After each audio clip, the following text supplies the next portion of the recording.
السلام علیکم ورحمۃ اللہ وبرکاتہ۔ بسم اللہ الرحمن الرحیم۔ دوستو، یہ واقعہ موجودہ صدی کا ہی ہے جب عراق میں شاہ فیصل اول حکمران تھے۔ ایک روز صحابی رسول صلی اللہ علیہ وسلم حضرت حذیفہ بن الیمان رضی اللہ تعالی عنہ اپنی وفات کے تقریباً 1300 سال بعد شاہ فیصل اول کے خواب میں تشریف لائے۔ فرمایا کہ میری قبر میں پانی اتر آیا ہے اور حضرت جابر بن عبداللہ رضی اللہ تعالی عنہ کے مزار میں بھی نمی آ رہی ہے، لہذا آپ ہمیں محفوظ مقامات پر منتقل کروا دیجئے۔ یاد رہے کہ حضرت حذیفہ رضی اللہ تعالی عنہ حضور صلی اللہ علیہ وسلم کے محرم راز تھے، یعنی آپ صلی اللہ علیہ وسلم کے رازدار تھے۔ آپ رضی اللہ تعالی عنہ بہت سے غزوات میں بھی شریک رہے ہیں، اور جب کبھی رسول اللہ صلی اللہ علیہ وسلم کو قرض کی ضرورت ہوتی تو اکثر آپ ہی سے قرض لیا کرتے تھے۔ حضرت حذیفہ رضی اللہ تعالی عنہ کے خواب میں تشریف لانے کو عراق کے شاہ فیصل بھلا بیٹھے اور امور مملکت نمٹانے میں مصروف ہو گئے۔ دوسری رات پھر حضرت حذیفہ رضی اللہ تعالی عنہ شاہ عراق کے خواب میں تشریف لائے اور وہی بات دہرائی۔ اتفاقاً شاہ عراق کو پھر یاد نہ رہا۔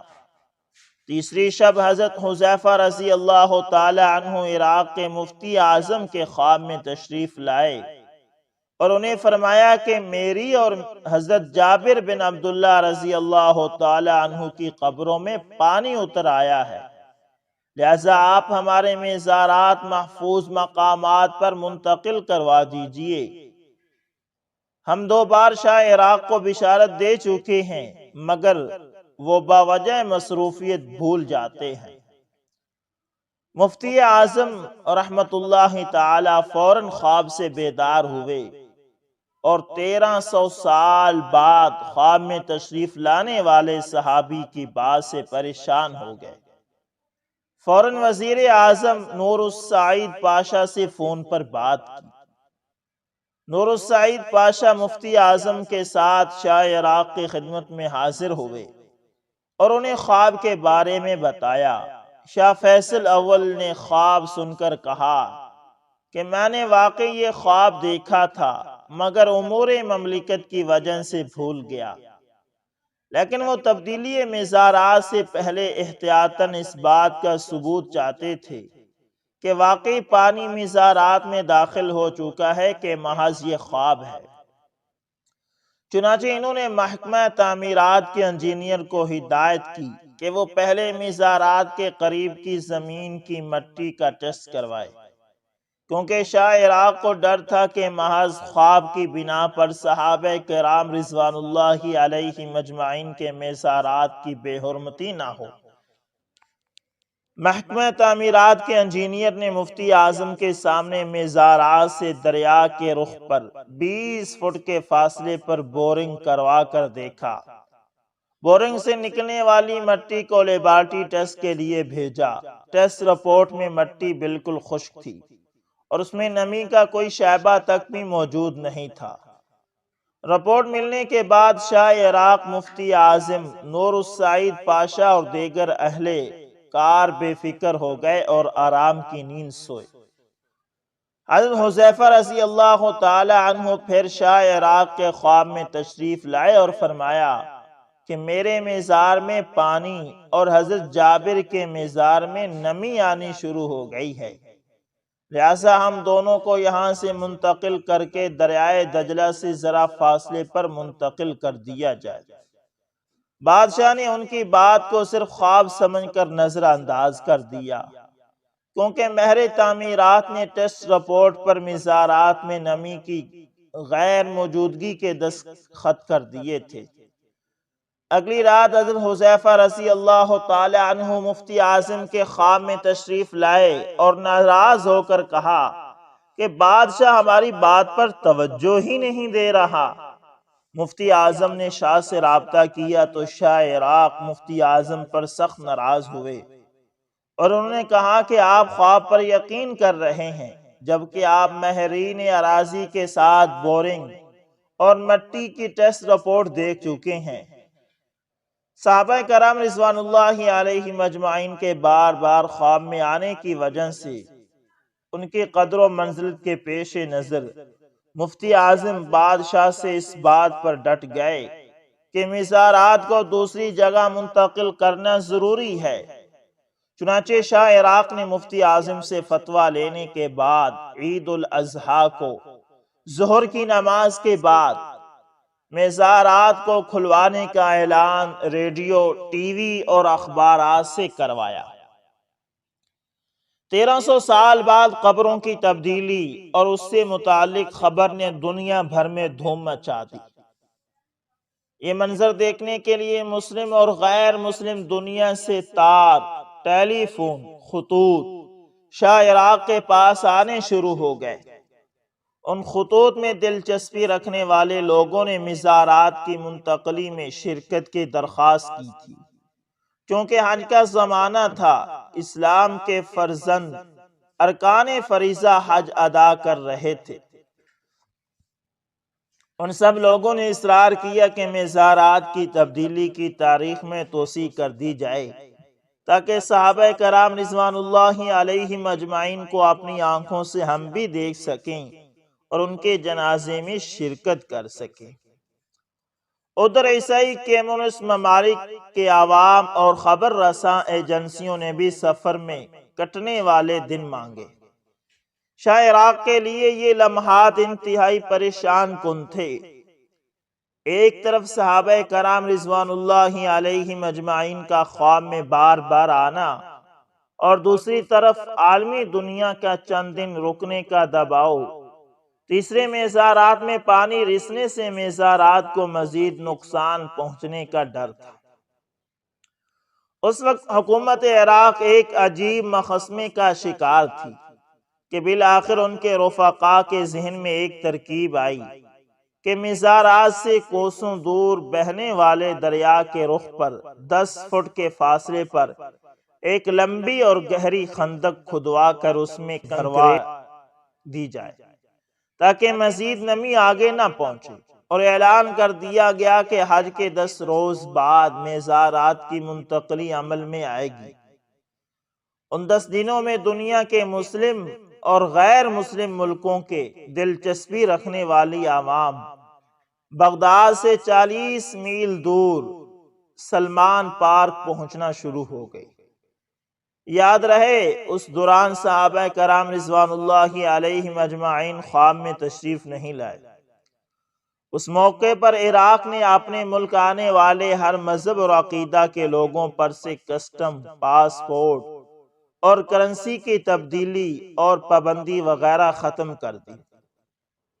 بالآخر حج کے 10 دن بعد پیر کے روز جب 5 لاکھ افراد کی موجودگی میں مزارات کو کھولا گیا تو واقعی دونوں صحابہ کرام رضوان اللہ علیہ مجمعین کی قبروں میں پانی اتر چکا تھا۔ چنانچہ پہلے سے تیار ایک کرین جس پر ایک اسٹریچر کسا ہوا تھا مزارات میں داخل کر کے نعش مبارک کو یکے بعد دیگرے بہر نکالا۔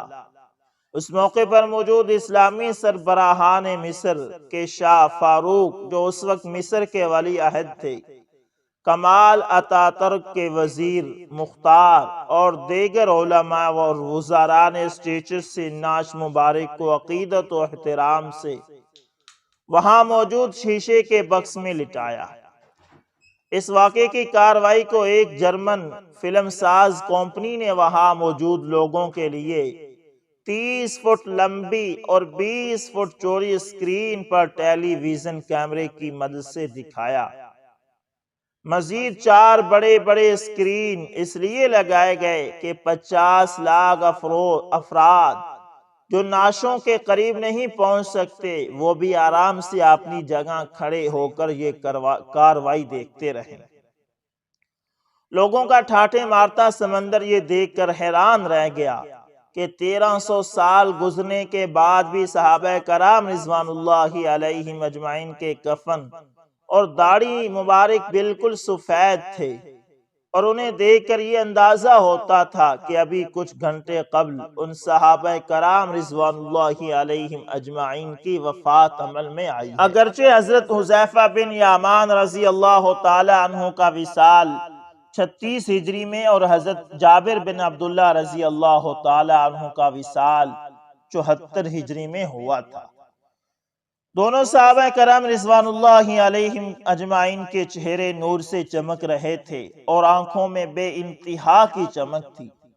وہاں موجود لوگوں نے صحابہ کرام رضوان اللہ علیہم اجمعین کی آنکھوں میں آنکھیں ڈالنا چاہی تو ان پر بھی خوف طاری ہو گیا، کوئی آنکھوں سے آنکھ نہیں ملا سکتا تھا۔ اتفاق سے ایک جرمن ماہر امراض چشم وہاں موجود تھا، اس نے جو اتنی پر اسرار چمکیلی آنکھیں دیکھی تو وہ فوراً مفتی اعظم کی طرف بڑھا اور ان سے کہا کہ آپ مجھے مذہب اسلام کا درس دیجئے، اور یوں اسی موقع پر مفتی اعظم کے ہاتھوں وہ اسلام لے آیا۔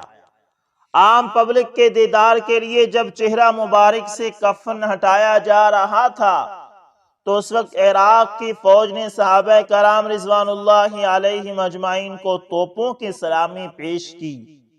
جس وقت جنازے کو کندھا دے کر نئے مزارات کی طرف لے جایا جا رہا تھا، اس وقت عراقی فضائیہ فضا میں غوطے لگا لگا کر صحابہ کرام رضوان اللہ علیہم اجمعین کو سلامی پیش کر رہے تھے، اور مجمع پر منوں ٹنوں کے حساب سے گلاب کے پھول برسا رہے تھے۔ مزارات کی منتقلی کا سفر مجمع کی وجہ سے 4 گھنٹے میں طے ہوا۔ جب یہ جنازے نئے مزارات کے قریب حضرت سلیمان فارسی رضی اللہ تعالی عنہ کے مزار کے پاس پہنچے تو عراقی بحریہ، فضائیہ اور بری افواج نے گارڈ آف آنر پیش کیا اور کندھا دینے والے سربراہان مملکت، وزراء اور علماء پر پھول برسائے۔ جس وقت صحابہ کرام رضوان اللہ علیہم اجمعین کو نئے مزارات میں منتقل کیا جا رہا تھا، فضا اللہ اکبر کے واشگاف نعروں، فوجی بنڈوں اور توپوں کی گن گرج سے گونج رہی تھی۔ 1300 سال کے بعد قبروں کی منتقلی کے اس واقعے کو دیکھ کر وہاں موجود ہزاروں کی تعداد میں لوگوں نے مذہب اسلام کو قبول کیا۔ دوستو، اسی طرح یہ 1968 کا واقعہ ہے کہ میں سعودی عرب میں بردیدہ کے مقام پر بطور فزیشن کام کر رہا تھا۔ جمعے کے روز زیارت کے لیے مدینہ منورہ حاضر ہوا۔ وہاں اپنے ایک ڈاکٹر دوست کے پاس قیام کیا۔ ڈاکٹر صاحب بیمار تھے اور کافی مریض ان کا انتظار کر رہے تھے۔ ڈاکٹر صاحب نے مجھے مریض دیکھنے کے لیے کہا، چنانچہ میں نے مریضوں کو دیکھ کر فارغ کر دیا۔ ان میں سے ایک بوڑھا بدو مجھے احد پہاڑ کے پاس مریض دکھانے کے لیے لے گیا۔ شہدائے احد کے قبرستان کے قریب ہی خیمے میں مریض پڑا ہوا تھا۔ میں نے اسے دیکھ کر نسخہ لکھ دیا۔ اس کے بعد وہ شخص مجھے حضرت حمزہ رضی اللہ تعالی عنہ کی قبر مبارک پر لے گیا اور بتایا کہ آج سے 50 سال پہلے غالباً حضرت حمزہ رضی اللہ تعالی عنہ کی قبر نیچے وادی میں تھی۔ ایک دفعہ زبردست بارش ہوئی تو حضرت حمزہ رضی اللہ تعالی عنہ کی قبر زیر آب آ گئی۔ شریف مکہ جو ان دنوں حجاز کے حکمران تھے، خواب میں حضرت حمزہ رضی اللہ تعالی عنہ کی زیارت کی۔ حضرت حمزہ رضی اللہ تعالی عنہ نے شریف مکہ کو کہا کہ مجھے بارش کا پانی تنگ کر رہا ہے، اس کا بندوبست کرو۔ شریف مکہ نے علماء کو بلا کر ان سے مشورہ کیا۔ جب قبر کو کھودا گیا تو واقعی اس میں پانی رس رہا تھا۔ چنانچہ حضرت حمزہ رضی اللہ تعالی عنہ کی نعش کو اونچی جگہ منتقل کرنے کا پروگرام بنایا گیا۔ بوڑھے بدو نے بتایا کہ قبر کھودنے والوں میں وہ بھی شامل تھا۔ کھدائی کے دوران کدال کی ایک معمولی سی ضرب غلطی سے ناش کے ٹخنے پر جا لگی۔ یہ دیکھ کر سب لوگ حیران رہ گئے کہ وہاں تازہ خون جاری ہو گیا۔ چنانچہ اس جگہ پر پٹی باندھی گئی۔ حضرت حمزہ رضی اللہ تعالی عنہ کے جسم کو کھولا گیا تو دیکھا کہ جسم کے نچلے حصے پر کفن موجود ہے۔ زخموں سے تازہ خون رس رہا ہے، آنکھ نکلی ہوئی ہے اور کان کٹے ہوئے ہیں اور پیٹ چاک ہے۔ وہاں پر موجود سب لوگوں نے حضرت حمزہ رضی اللہ تعالی عنہ کی زیارت کی اور اسی حالت میں ان کو پرانی قبر سے نکال کر اونچی جگہ پر دوبارہ دفن کیا گیا۔ یہ سارا ماجرا بدو نے مجھے اس لیے سنایا کہ تاکہ ہمیں مرنے کے بعد کی زندگی پر یقین آ جائے۔ اگر مرنے کے بعد کوئی زندگی نہ ہوتی تو حضرت حمزہ رضی اللہ تعالی عنہ جن کو شہید ہوئے 1400 سال کا عرصہ گزر چکا ہے، اس طرح زمین میں محفوظ نہ ہوتے۔ دوستو، یہ حضرت حمزہ والا واقعہ، حضرت حمزہ رضی اللہ تعالی عنہ والا واقعہ ناقابل یقین سچے واقعات سے لیا گیا ہے۔ آپ اس کتاب سے مطالعہ کر سکتے ہیں۔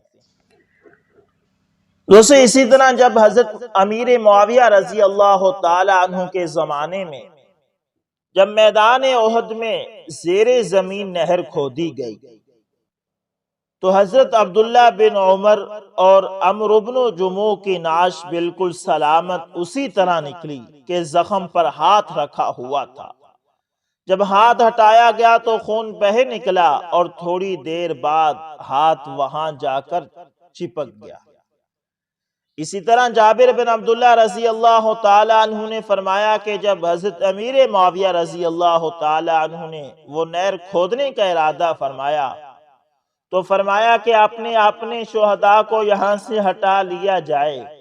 تو جن لوگوں نے اپنے رشتہ داروں کی قبروں کو کھود کر وہاں سے نکالا وہ سارے کے سارے ایسے تھے جیسا کہ ابھی ابھی غسل دیا گیا ہو۔ ان کے بدنوں سے پانی نچڑ رہا تھا۔ ایک شہید کے پاؤں میں غلطی سے کدال لگ گئی تو اس سے تازہ خون بہہ نکلا۔ ان واقعات کے بعد ابو سعید نے فرمایا کہ اب کوئی منکر حیات شہداء سے انکار نہ کر سکے گا۔ مشہور محدث، مفسر، مورخ علامہ ابن الجوزی نے اپنی مقبول اور مشہور ترین کتاب المنتظم میں کئی نادر واقعات کا ذکر فرمایا ہے، جن میں سے صرف 2 درج کیے گئے ہیں۔ دوستو، چند سال قبل مسجد نبوی کی جنت البقیع کی طرف جب توسیع کی گئی تو راستے میں چند صحابہ کی قبریں موجود تھی۔ 1968 میں جب میں مدینہ منورہ گیا تو ان حضرات کی قبروں کو دیکھا اور صدیوں پرانی کچی دیواروں کے نشانات بھی موجود تھے۔ مسجد نبوی کے توسیع کے مراحل میں ان قبروں کو کھولا گیا اور ان صحابہ کرام کو جنت البقیع میں منتقل کیا گیا، جس کی تفصیل اس سال نوائے وقت نے بھی دی۔ حج کا زمانہ تھا جب ان اصحاب کی قبروں کو کھولا گیا اور یہ عمل رات کے وقت کیا گیا تاکہ لوگوں کو کم سے کم پتہ چل سکے۔ میرے چند عزیز ان دنوں میں حج پر گئے ہوئے تھے۔ انہوں نے اصحاب رسول صلی اللہ علیہ وسلم کی زیارت کی۔ جب ان کے جسموں کو نکالا گیا تو ویسے ہی تر و تازہ تھے، کیڑے مکوڑے کا نام تک نہ تھا۔ کافی لوگوں نے ان پاک جسدوں کی زیارت کی اور تابعین میں اپنے آپ کو شمار کرا لیا۔ تو دوستو، یہ تھے چند واقعات جو صحابہ کرام رضوان اللہ علیہ مجمعین کی اجساد مبارک کے ریلیٹڈ تھے۔ یقیناً صحابہ کرام رضوان اللہ علیہ مجمعین کے واقعات کو پڑھ کر انسان کو یہ احساس ہوتا ہے کہ انہوں نے اپنے آپ کو دین اسلام کے لیے وقف کیا تھا اور اپنے آپ کو دین کے لیے پیش کیا تھا، تو اللہ تعالیٰ آج انہیں میٹھی نیند سلا رہے ہیں۔ اگر آج ہم بھی صحابہ کرام رضوان اللہ علیہ مجمعین کے نقش قدم پر چلیں گے، اپنے آپ کو دین اسلام کے تابع چلائیں گے، اللہ کے رسول صلی اللہ علیہ وسلم کے بتائے ہوئے طریقوں پر چلائیں گے، سنتوں پر عمل کریں گے، تو انشاءاللہ صحابہ کرام رضوان اللہ علیہم اجمعین کی طرح اللہ تعالی ہمیں بھی میٹھی نیند سلائیں گے۔ دوستو یہ تمام واقعات محمد انور بن اختر انہی کے لکھے ہوئے ہیں، اس لیے ہم نے کوئی بھی واقعہ اپنی طرف سے نہیں گاڑا۔ اگر آپ کتاب کا حوالہ چاہتے ہیں تو آپ مجھے کمنٹ کریں، انشاءاللہ آپ کو کتاب کا حوالہ بھی دے دیا جائے گا۔ تو ملتے ہیں دوستو کسی نیکسٹ اچھی سی ویڈیو کے اندر، تب تک کے لیے اللہ حافظ، جزاکم اللہ خیر۔